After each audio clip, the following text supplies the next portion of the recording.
Presented by Shivani Music Hits.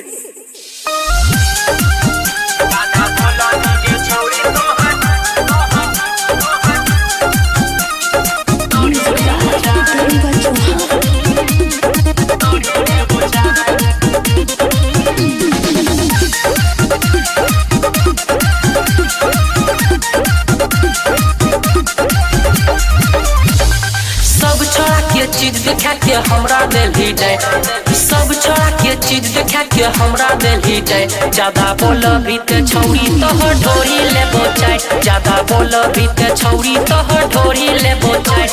सब छौड़ा के चीज देखा के हमरा दिल ही जाए, सब छौड़ा के चीज देखा के हमरा दिल ही जाए। ज्यादा बोलबी गे छौरी तोहर ढोरी लेबो चाहे, ज्यादा बोलबी गे छौरी तोहर ढोरी लेबो चाहे।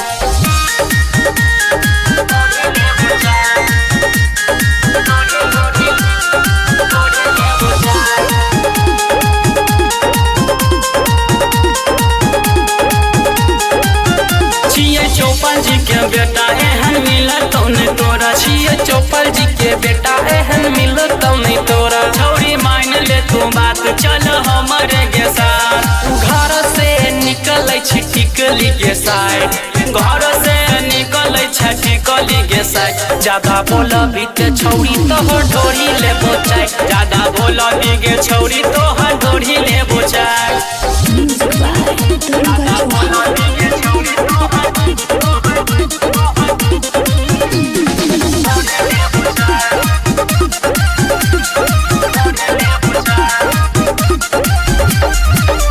राइटर पप्पू देव देहाती तोहर तोड़ दे तो बाती, राइटर पप्पू देव देहाती तोहर तोड़ दे तो बाती। नायक पंकज के हाथ चल जेबो ही के साथ, पलंग पे छौरी तू करे छी भाई, पलंग पे छौरी करे छी भाई। ज्यादा बोलबी ते छौरी तोहर ढोरी लेबो चाहे, ज्यादा बोलबी गे छौरी तोहर ढोरी लेबो चाहे।